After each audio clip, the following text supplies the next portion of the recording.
عليه ضيفي الكريم العميد المهندس سامي رسلان عضو جمعية المحاربين.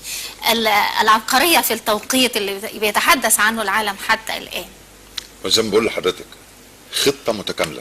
لولا ان يعني دايما اقول الجملة دي، لولا انه عمل حربي أسيلت فيه الدماء وأزهقت الأرواح كنت قلت تحفة فنية جميلة. اندرست كل تفصيلة صغيرة زي ما بقول لحضرتك. خطة خداع. كل الدنيا مصر مش داخله الحرب. اقتحام خط بارليف محتاج قنبله ذريه. يبتدي الزعيم اللي اتظلم في حياته بعد وفاته رحمه الله عليه محمد انور السادات. الرجل ده كان عبقريه عسكريه فزه. عسكريا بدأ يعمل تحرك لقوات من الغرب للشرق، من عند القاهره لغايه قناه السويس. اسرائيل كتكوين جيش 30% من جيشها عامل و70% احتياط. ممكن يبقى مدرس في الجامعه، ممكن يبقى محاسب في بنك، دكتور، مهندس، ايا كان في شغله. فلما اسرائيل بترفع الطوارئ بتعمل ايه؟ بتوقف المصالح بتاعتها وتستدعيهم لان في حاله حرب. 3-4 مرات قوات تتحرك لغايه حد القناه، اسرائيل تشد طوارئ تلم الناس بتاعتها ويقف حالها يرجع تاني. فقالوا هو الراجل بيعمل نوع من التهدئه للشعب بتاعه، انه بيحرك القوات، بيتمنظر قصاد الشعب بتاعه انه قوات وحركه، لكن ولا هيحارب ولا هيعمل. مش كده 6 اكتوبر ده خداع. ما استوعبوهاش. دي واحده. قبل 6 اكتوبر يمكن ب 15 يوم اعلان ظريف جدا في الجرايد، ضباط القوات المسلحه واهاليهم اللي مسافرين رحله الحج والعمره. الدوله هتحارب ومطلع ضباطه وعساكره وحج وعمره. بعض زعماء الدول اللي معروف شهر رمضان والصيام. ما بقول لحضرتك يعني خلاص بقى، يعني ده الناس طلع حج وعمره، حرب ايه؟ بعض زعماء العالم اللي كانوا بوشين السادات جابهم واجتمع بيهم واقنعهم انه مش قادر، وان الحكايه وان الروايه، والخبر قبل تاني يوم الصبح كان في اسرائيل. وصل اقتناع اسرائيل ان مصر مش هتخش الحرب لدرجه ان CIA لما بلغهم ان في تحركات مريبه وان هم في حرب هتحصل مش مصدقين. الاسرائيليين قالوا لهم لا طمنوا مفيش حاجه، دي حركات احنا اتعودنا عليها بيعملوها. يوم 6 اكتوبر العساكر بتعوم في القناه وبتمص قصب على شط القناه. كنت لسه اقول الكلمه بتاع مص القصب دي، لسه كنت هقولها. لا يعني طبعا الجبهه التاني بيبص يعني العساكر وبيلعبوا كوره.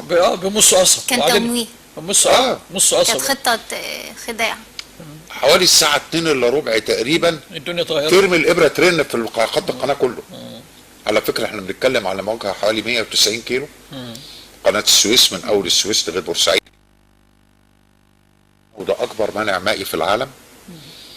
العرض بتاعها والكلام ده 2 الا ربع ترمي الابره التن. الساعه 2 222 طياره من مختلف الانواع من مختلف المطارات. ده حضرتك يعني انا لو مثلا بدي ميعاد للدكتور ان انا هقابلك في شارع البحر قصاد المحافظه 1:30، ممكن اوصل او ممكن هو يوصل 1:30 ونوصل 2 الا ربع. احنا ميعاده في نفس البلد. كل خطوه محسوبه بالثانيه. طبعا. لكن 222 طياره طالعين من طنطا ومن بني سويف ومن المنصوره ومن القاهره من مختلف مطارات مصر، كلهم بيعبروا القناه في نفس الوقت. الساعه 2:05 2000 مدفع بطول الجبهه بيضربوا على الناحيه الثانيه. طبعا الضرب ده لان انت ما انتش عايزه الخصم بتاعك يبقى شايف ايه اللي بيجرى. فكره اختراق المنع انت حضرتك عارفه خط بارليف وصل ارتفاعه في بعض النقط فيه ل 27 متر، يعني عماره 9 ادوار بميل حاد. عندك مشكله اللي هيعبر في الاول ده عشان يامن الناس اللي وراه هيطلع ومعاه سلاح بيوصل احيانا وزن السلاح لحوالي 180 كيلو او 190 كيلو اللي هو المدفع. العسكري المصري المواطن المصري شال المدفع ال 180 كيلو على ظهره وطلع بيه على سلالم حبال على المنع ده. الدنيا كلها محتاره المنع ده يتم اختراقه ازاي. مهندس مصري اللي جت في دماغه فكره طرمبات الميه. على فكره الطرمبات دي وقتها انا لازلت اذكرها من وقتها كنا جبناها من المانيا وجبناها على انها طرمبات لاطفاء الحريق، لدرجه الالمان كانوا بيتريقوا المصريين متوقعين حريقه فوق سطح الهرم. يعني واخد طرمبه بالقوه دي عشان توصل ميه بالدفع ده. ليه؟ مش مدركين. خط بارليف اتعمل نموذج له في مناطق اتدربت القوات عليه. تدريب مهم جدا. ليه؟ لانه بيخلي التصرف بتاعك اثناء المعركه ما بتفكريش، هي فعل ورد فعل، ده اسرع. وصلت خطه الخداع، نجحت. بدات المعركه بحريه، بدات قبلها ب10 ايام. طلعت القوات البحريه نزلت على باب المندب، قفلته واعلنت عمليات عسكريه، لانك عايزه توقفي امداد الخصم. دي القوات البحريه تم ابرارها في منطقه الممرات جوه سيناء. ليه؟ لان في قوات مدرعه اسرائيلي ورا هتيجي عشان تنجد اللي قدام، القوات دي ما توصلش، احتلوا مكانهم واي حاجه بتعدي بتنضرب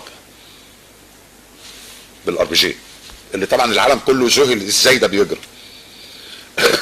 بس كان في حاله فدائيه، يعني كان فيهم ناس تنهم خلف خطوط العدو لمده 6 شهور بعد انتهاء العمليات. بالليل بينزلوا على معسكرات الاسرائيليين يجيبوا اكلهم ويتعاملوا مع الاداره ويتعاملوا معاه، وبالنهار نايمين في الكهوف وفي الجبل. وجم واستقبلهم وزير الدفاع بعد فض الاشتباك، كان تقريبا عدى حوالي 6 شهور على الحرب. كان عندنا مشكله اساسيه، تفوق الجو الاسرائيلي. ازاي اواجهه؟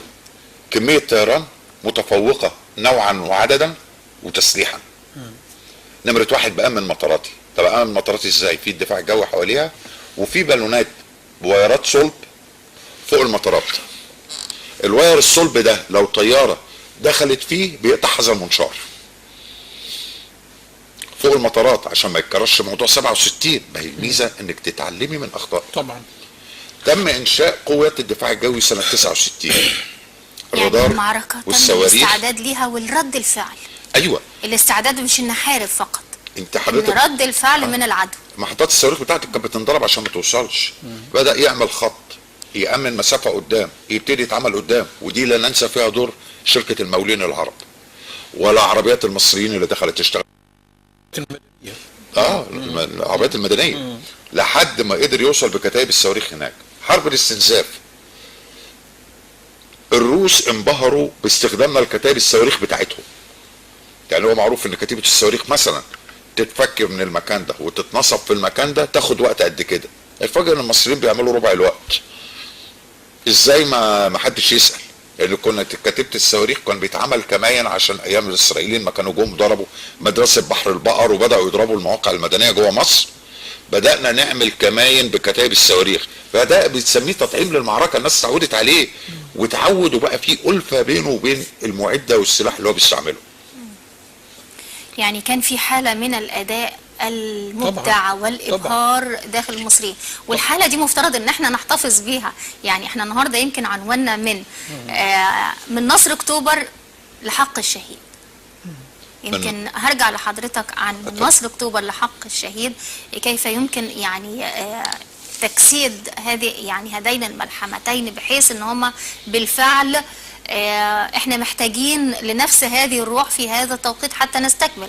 لن ننتهي عند اعجاز اكتوبر فقط، ولكن اعجاز اكتوبر مفترض انه مستكمل حتى نستطيع تحقيق معجزات في هذا التوقيت، وما نحن نحتاج اليه من يعني تنمية حقيقية ونجاح حقيقي. واذا زنتي لحضرتك حرب اكتوبر ممكن نلخصها بجملة واحدة: المصري لما يعوز يعمل بيعمل. ومن هنا انا عايزه اكمل، هي دي الكلمه اللي انا عايزه اشتغل عليها النهارده. المصري لما بيعوز يعمل حاجه بالبلدي كده بيعملها فعلا. صح احنا غلط عايزين يبقى عندنا هدف زي ما كان عندنا هدف اكتوبر وتميزنا وابدعنا. لو احنا عندنا هدف كيف نتميز ونبدع. دكتور عبد المنعم عبد الحي، كيف نتميز